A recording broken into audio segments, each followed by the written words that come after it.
Hi everybody, welcome back to my YouTube channel. I'm Caitlin, otherwise known as Compatibility Coach, and I help people get great relationships.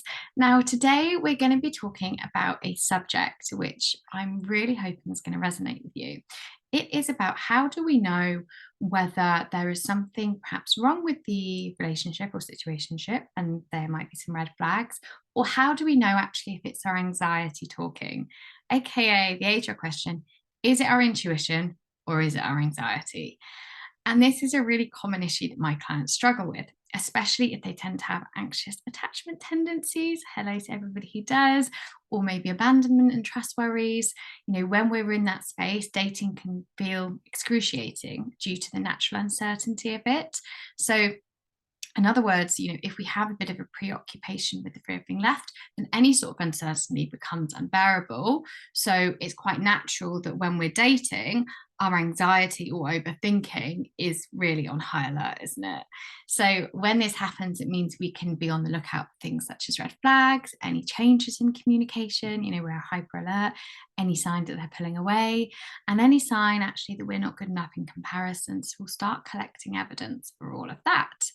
And with a lot of my clients, actually, there's quite an uncomfortable feeling or a lot of overthinking at a certain time point, for example, date 3 or month 3, because in the past, this is where it's ended quite regularly. So when we get to that time period, they're waiting for a shoe to drop, get the text that it's over, or they're waiting for the communication to start dropping. And it's around this time that we can become really particularly anxious. So it leads to the question, how can we tell actually if this is our anxiety and projection rearing its head based on past experience, or actually if it is a gut feeling that something's changed in the dating scenario? Now, this is a very complicated kind of topic because when we're talking about attachment and anxiety and projection and past fears, there's so much nuance which really does depend on the person and each person's circumstances.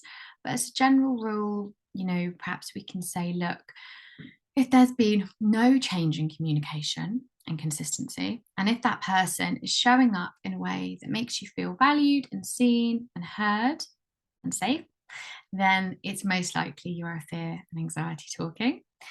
However, if there has been a change in consistency in communication and how they're showing up and treating you, then yes, it could demonstrate that something has been shifted.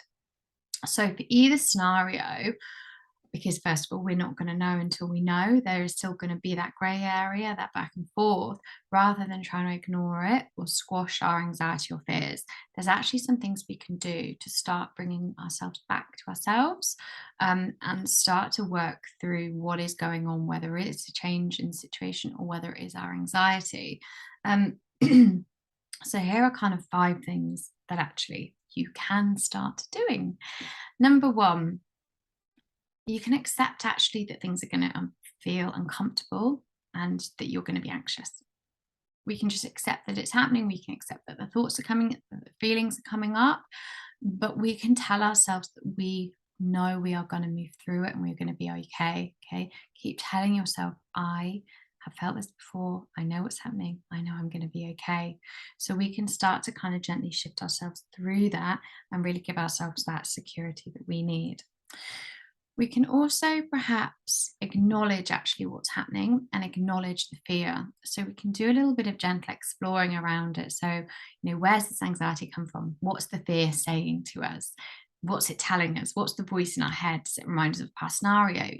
Have we felt like this before? Where is it located in our body? Does it have a shape? Does it have a name? Just any sort of exploring about actually what's going on inside you. So again, it's not necessarily about fixing it or getting rid of it. It's just about connecting to what's happening so we can become more conscious of it and take away a little bit of the power. When we start exploring it with curiosity, it means we're not kind of sitting in it. Number 3, when you're ready, I would take a bit of time and create a moment of quiet for yourself. So we want quiet, we want space, and we want you to create an environment where you can ground yourself. And you can do this through practicing such as journaling, meditations, walking in nature, sitting with no phone or distraction, reaching out to somebody who's really calm and can kind of help you talk it out. Whatever it is, just allowing yourself a gentle moment. Number four, when we're kind of perhaps at the next stage, really it can be about having a conversation with ourselves, calming us down, self-soothing us, telling us what we need to hear, offering reassurance, presenting evidence that we are okay. If it makes you feel better, go to that what if worst case scenario place. Okay, if they are pulling away, what does that mean? The story there is that you might be alone forever, right? So is that really true? Is that really going to happen? What can you start telling yourself instead? And then number five, you know, this really then is about communicating with others.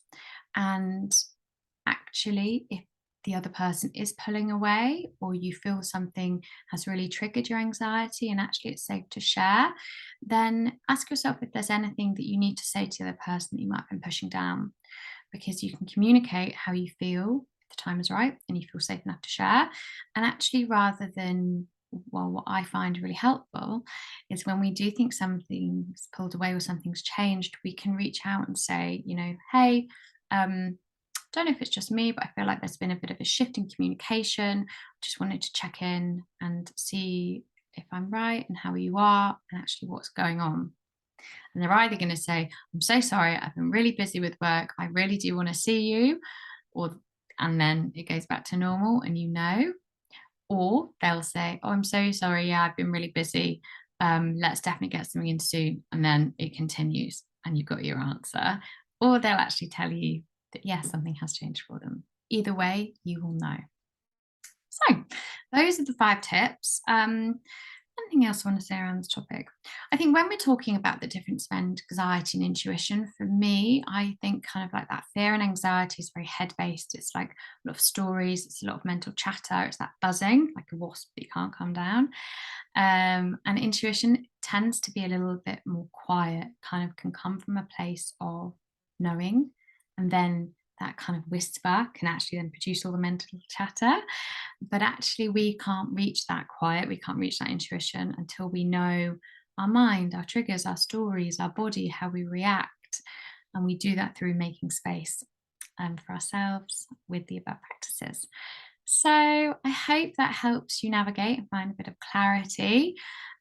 Just to fill you in on what I'm up to at the moment, I'm running a masterclass on how to become a dating ninja, which will be a workshop talking about all things dating related, which is happening on November the 1st. Yeah, the 1st at 7 p.m. And there will be a replay available if you can't make it live. I also have 2 coaching spots between October and December, which I have some consult call spots left, which I will link as well if you're curious about working with me and to see what we can do. Other than that, please rate, subscribe, review, comment, all the usual stuff so I can carry on making free videos for you guys. And any questions, please always let me know.